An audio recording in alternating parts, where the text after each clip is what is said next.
Hello and welcome back to the second part of this complete guide to Reign of Nether RTS in Minecraft. In the last episode, we learned how to do basic controls and how to make a world for this mod. Today we'll look at the three factions and look more detailedly in the villager faction. To begin the game, you can choose to be a villager, a monster, or the Piglin faction. So, um, for your first time playing it, I would recommend you try out the villager, which is, I think, personally the most balanced and easy to understand.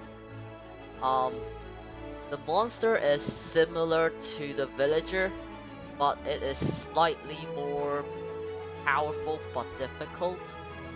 And for the Piglin, it is completely different and also very interesting.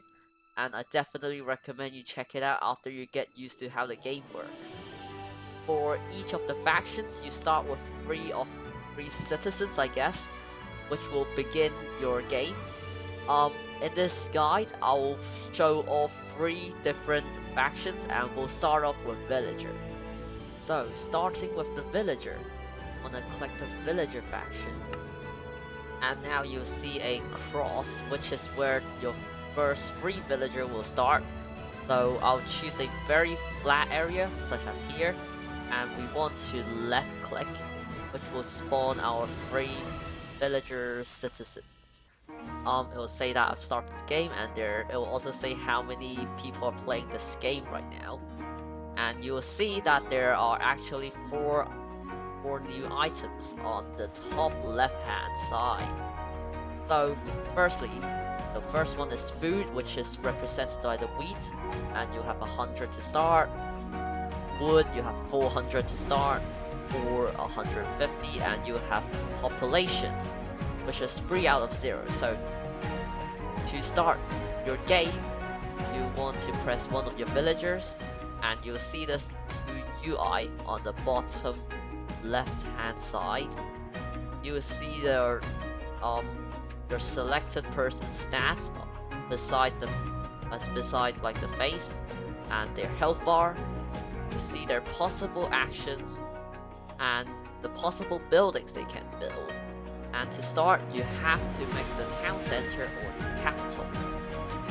This is your main building, and if this breaks or get destroyed, it is basically almost game over for you. So you want to try protect this as hard as you can and try to put it away from the front line of your battle.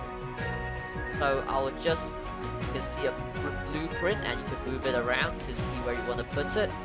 While having this blueprint, you can still go up and down, okay? So you can still move it around. When making a building, you can rotate it by just scrolling on your mouse, and you can rotate it in different directions.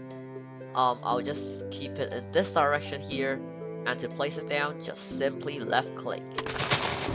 And now the villager will start building my town hall / capital, which would give me the first 10 populations. As you can see right up over here, you can see that the beds, which it will give us 10 beds. Build it requires 300 wood and 150 ore. So as you can see here, my 400 wood becomes 100.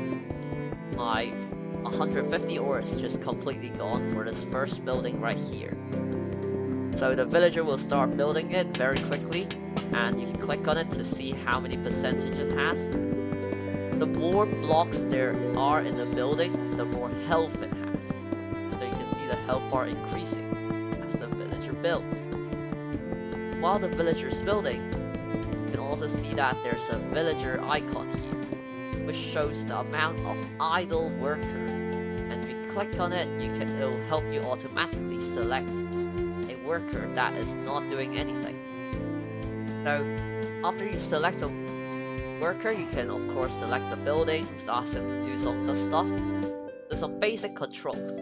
After left clicking to select a entity or citizen, you can right click on the ground and they'll walk over to that area. So to ask them to start gathering resources, you want to ask them to go over to a tree, which is why I asked for a forest spawn, and you can make them and just simply right click on a tree and they'll automatically walk over to the tree and start chopping it.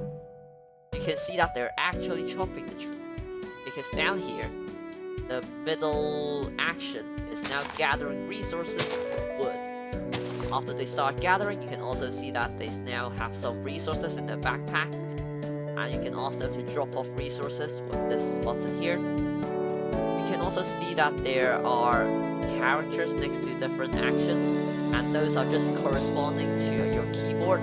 So you can just simply press S and they'll just stop and not do anything, right? You can now ask them to go back to chopping trees. You can ask them, you can press your D button on your keyboard and they'll drop off the resource back to the capital. This is the same as ores, so I can now select another person and right click on a piece of ore. So now they'll go over there and start mining some ores. The last guy should be behind the building, and if you can either click this idle button or you can,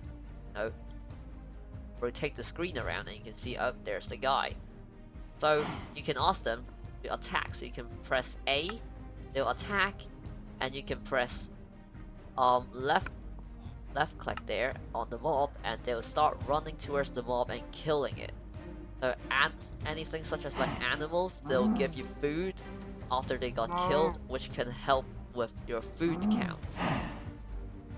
You'll also see that there's a day-night cycle, so if you go over to your mini-map on the top there, you can also see the day and night and stuff like that. Alright, there we go. And they just got 150 food, and you see it's red, and because its pocket is full, so it dropped it off, and now we got a bunch of food. You get more citizens to help you work. You can go click on your town center, and you'll see this villager icon here. Each new citizens require 50 food and 1 bed. So right now I can have at most 10 people here. So at the start of the game, it's basically worth just spamming it until it uses up all your food and you just train up a bunch more people. If you just click on the villager, like here that is being made, cancel the action of making them and your food will be refunded, okay? But currently I'll just make them more, and you can see that a new villager has now appeared. While clicking on the town center, you can also right click a location on the ground. This will set as the spot the new villagers will go when they first spawn, so after set that, this villager walks here. That's the first one I didn't set, and it defaults just walk a random area. So now that we got these set up, we can just ask them to start going to different locations. You want to keep it balanced, so you can keep track of how many workers are on each item here. You see like 2 people are working on ores, 2 people working on wood, and no one is working on food currently. To start your food production, select a worker and then go to wheat farm right here, which requires 150 wood, okay? And just want to go to an area that is flat and put this down. I would strongly recommend you to put your farms near the front line. So for example, if my troops are gonna be coming from the bottom right hand side of my minimap, attacking me from that direction, I'll probably want to keep my farm towards this end of the colony. Once again, to rotate, you just use your scroll wheel to rotate your farm or your building. And in case you want to cancel your action, so you want to remove this blueprint, just press Alt and it'll be gone, and all your stuff will be refunded or whatever.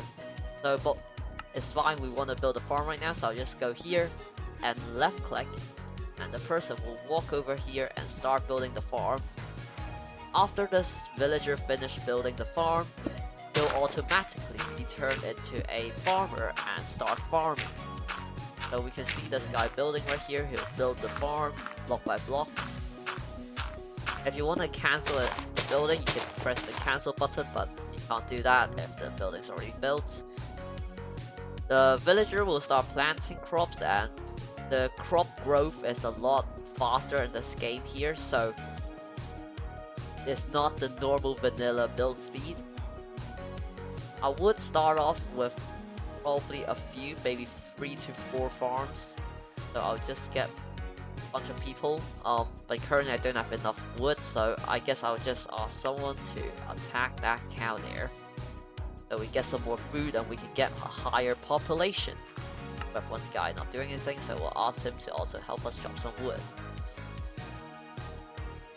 So after the farm is built, you will see that this villager is automatically farming, gathering food, and he'll start getting food and farming the food. And when it has enough, or his backpack is filled up, he'll wander back to the capital and drop it off, and you'll get more food now. So as you can see here, the number of people working is pretty balanced, which is a pretty good thing. So now that we have the basic resources running for the colony now, we will probably want a person now.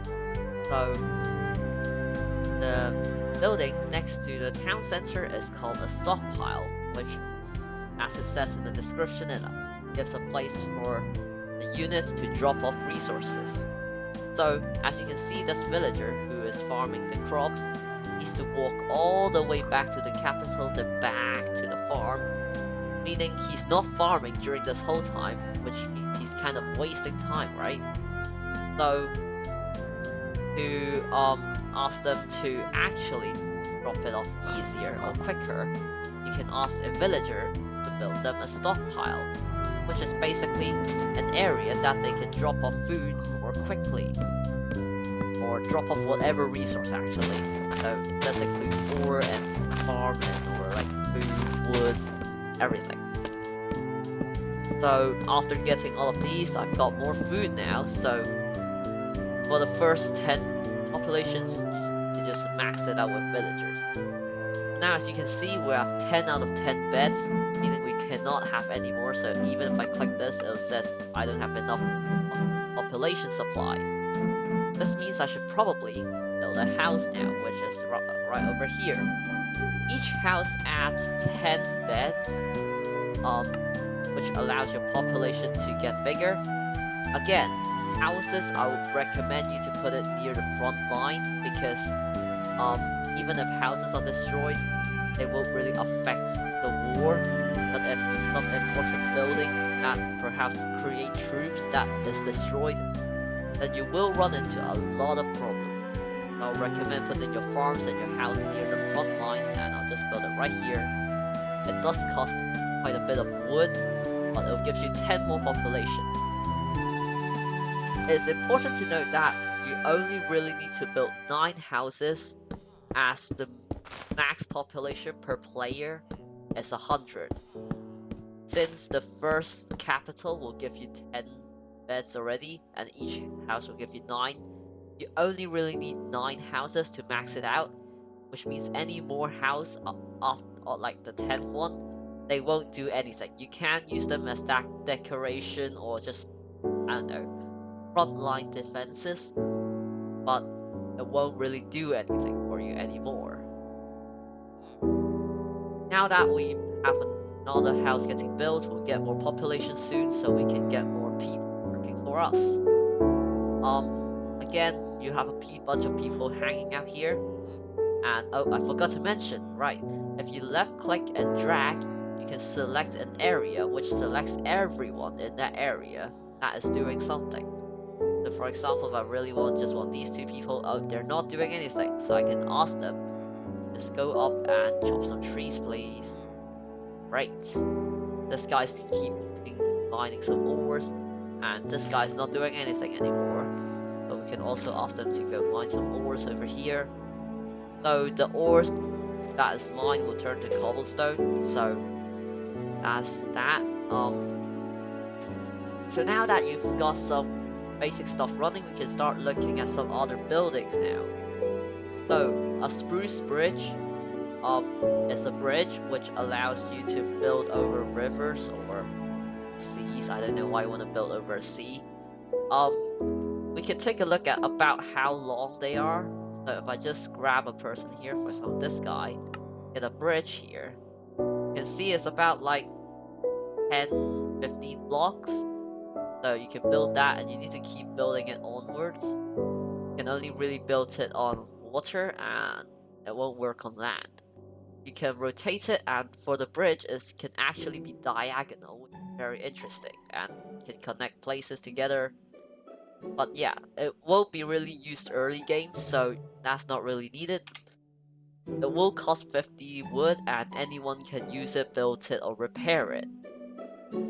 The next one is a watchtower which costs 100 wood and 100 ores. This allows you to basically build a tower like this. It's not that big, but it allows you to have free ranged troops to garrison on top of the tower, giving them increased range.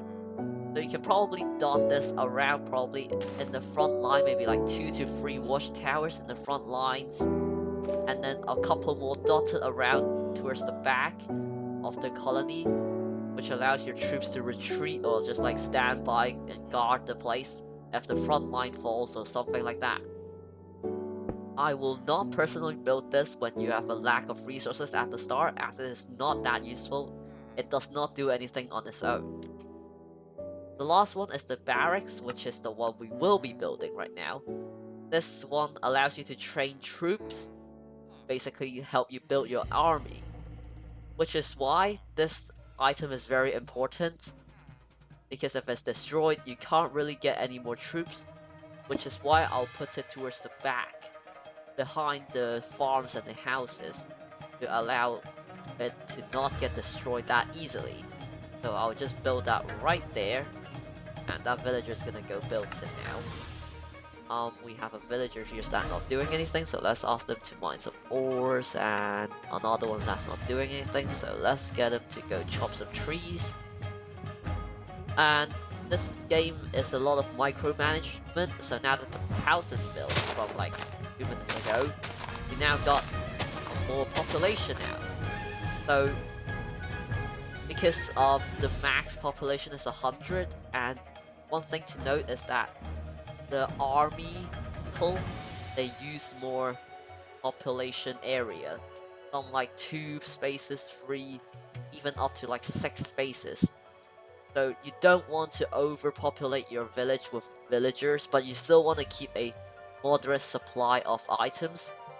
So having 20 villagers, maybe up to 30 is a reasonable amount, but don't have more than that, because you basically end up wasting all your population spaces for villagers that cannot defend the village, meaning your army will be very small and weak, so you end up losing very easily. Right now, we don't really have any choice, so I'll just get perhaps 6 more villagers. This guy's not worth doing anything, so help me get some more wood. Okay, so here we have a barracks. Once again, we can select the barracks, then we can put a point, which is where the troops will go after they are made, just like the town hall here. For the barracks, I recommend you just pointing them somewhere near the front line, but not directly in the front line, because you don't want them to all just die immediately, but you also want them to help defend in case of anything. So somewhere near the front line right here would do a good job. In the barracks, you can see that we can select 2 troops.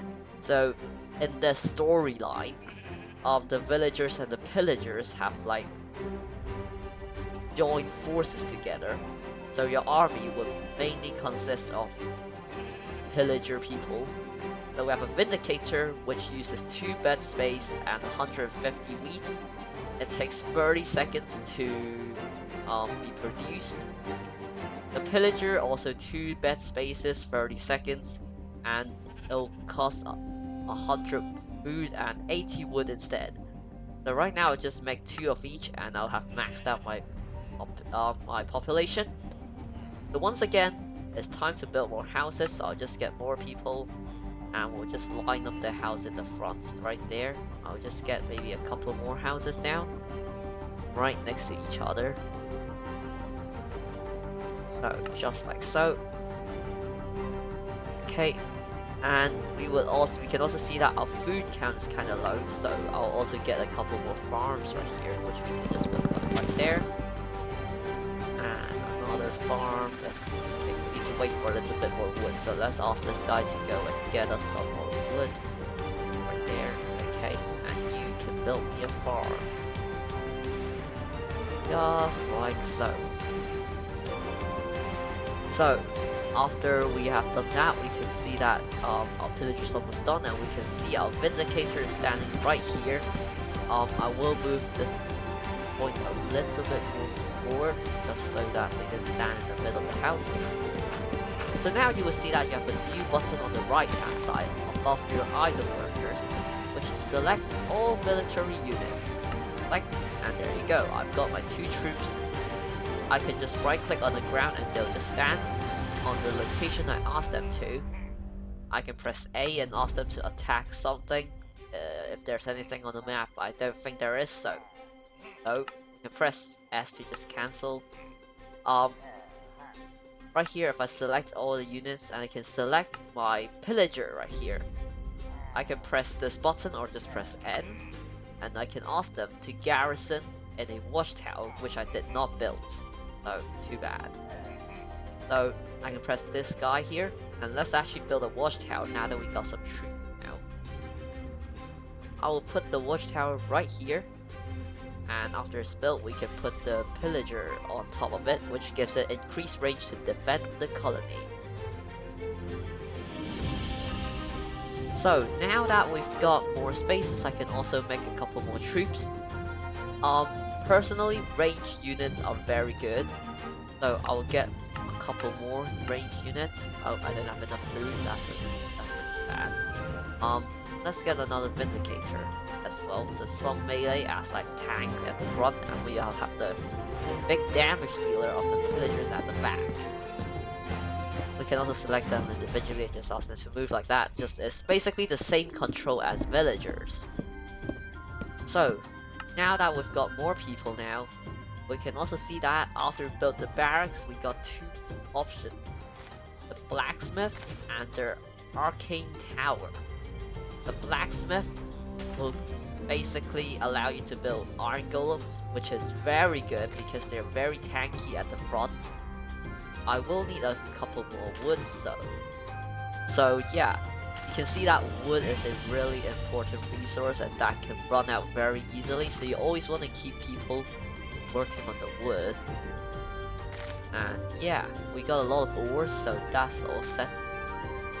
So, as I said, the blacksmith will make iron golems and it'll have a little bit of upgrade. And for the arcane tower, as it says, it builds witches and evokers. So for the evoker, it does basically what you expect them in vanilla Minecraft. They can use their evoker fang to just do like an area damage. And it can also summon Vexes after the upgrade. For the witches, the main purpose is to heal, I guess. They can throw both healing potion and instant damage potion. So they can basically allow them to combat both the piglins and the undead people. The healing potion is really good because after a fight you may retreat your army. They may not have all died, but their health is very low. And as far as I know, villager faction is the only faction with units that can heal other units. So that is really good because that means your unit will be a lot more durable than the other factions. So now that we've got more stuff, we can now finally build our blacksmith and arcane tower. Once again, these are troop building buildings. We want to put them near the back lines. We don't want them to get destroyed immediately. I'll put this right here, and I'll get another person who's not doing anything, and I'll build my arcane tower right there, and it should get built very quickly now.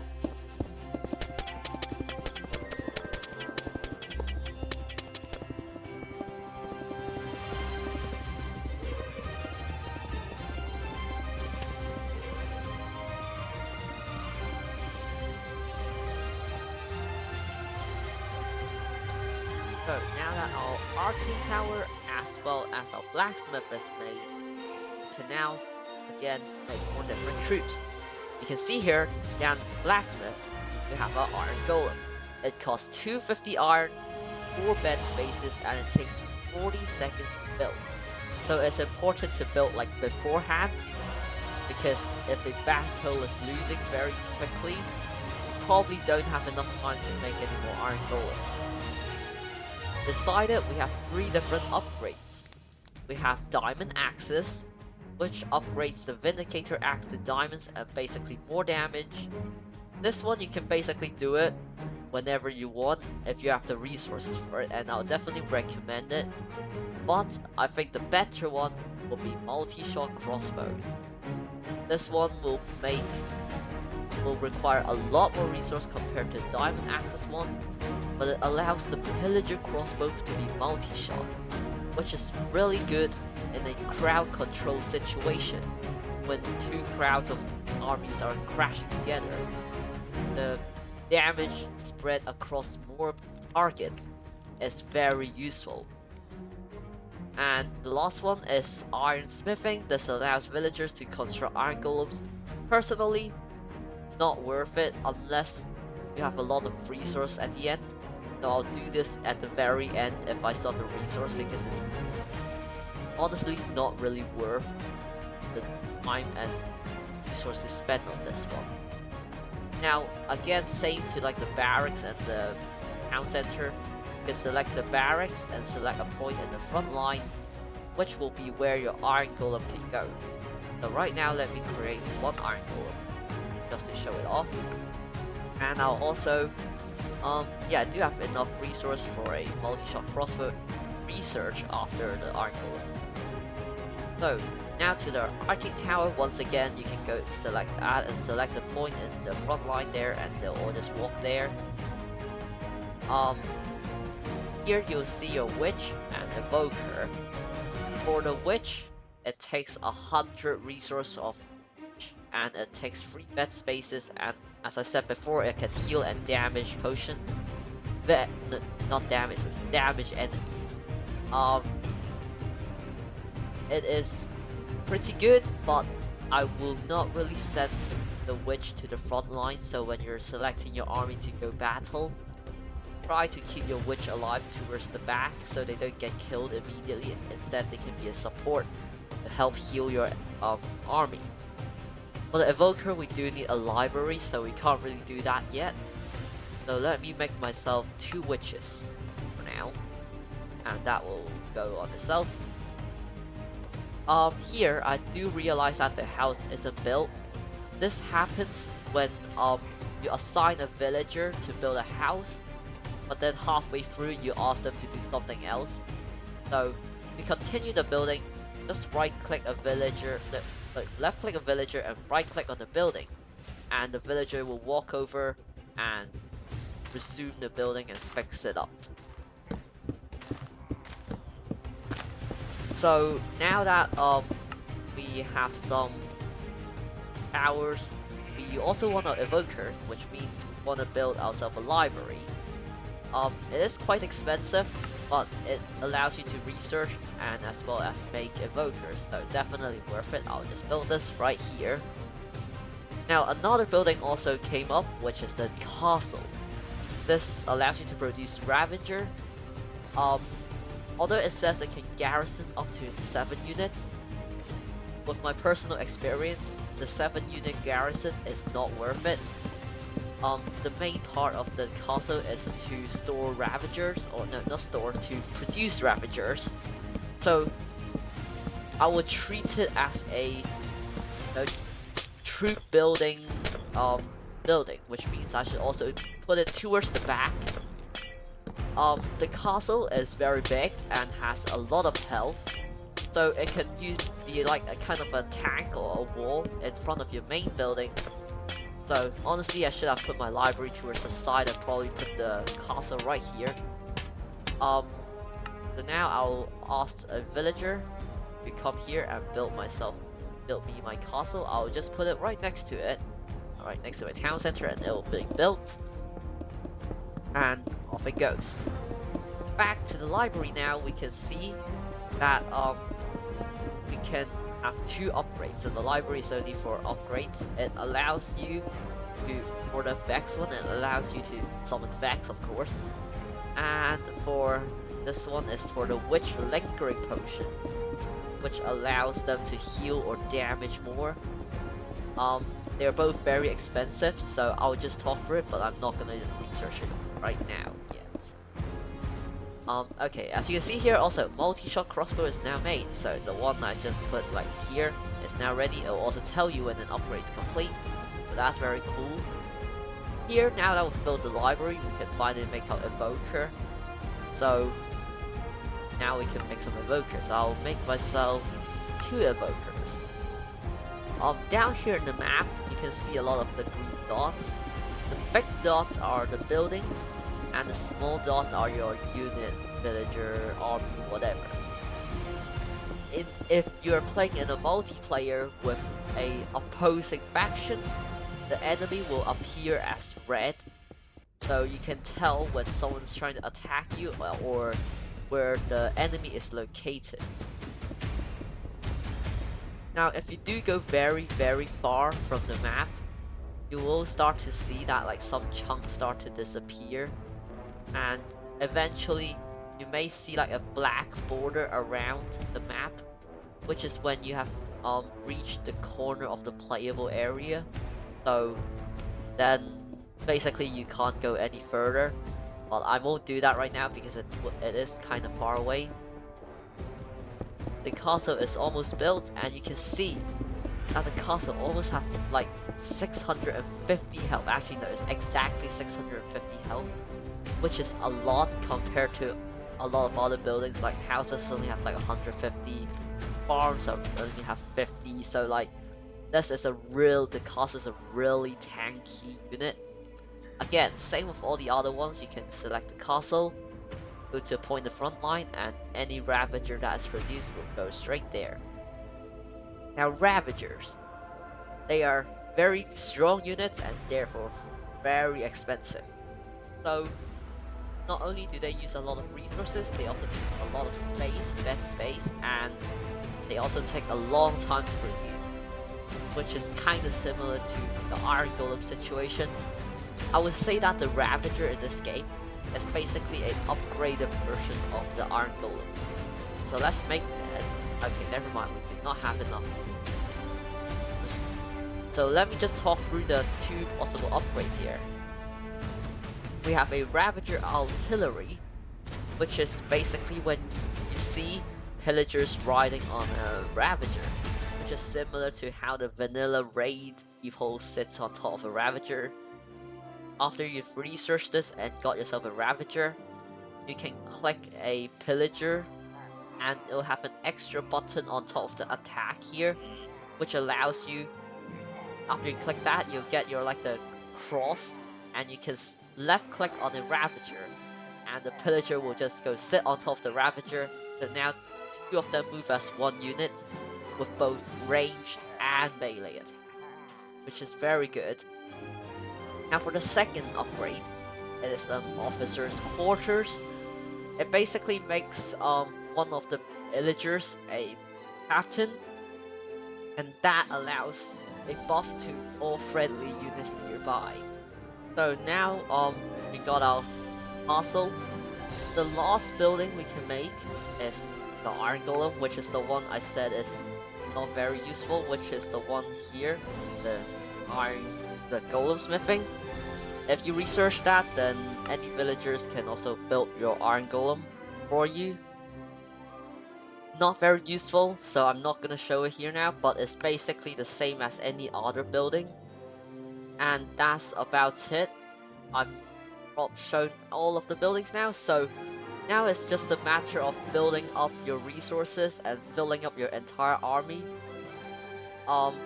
Good thing to not do is to send your entire army into a battle at once. You want a few troops to be left behind, just in case things go badly, or they can come later as backups. If I select a pillager right here, I didn't show this earlier because I haven't built it yet, but now I can select garrison, and if I select my tower, not like that. Okay, anyway. But so as you can see, 3 of my villagers just went up onto the tower, which means they can basically now just guard a wide area. If you have selected a troop and like, oh, I want to move there or like there, but now, okay, I'm done with it. I don't want to select it. Press the squiggly button on your keyboard and it'll deselect the building or the troop you're selecting right now, which is very useful. So before I end this video, here's a couple more tips you can do to control your army. This button K selects everyone, and this select this the squiggly line.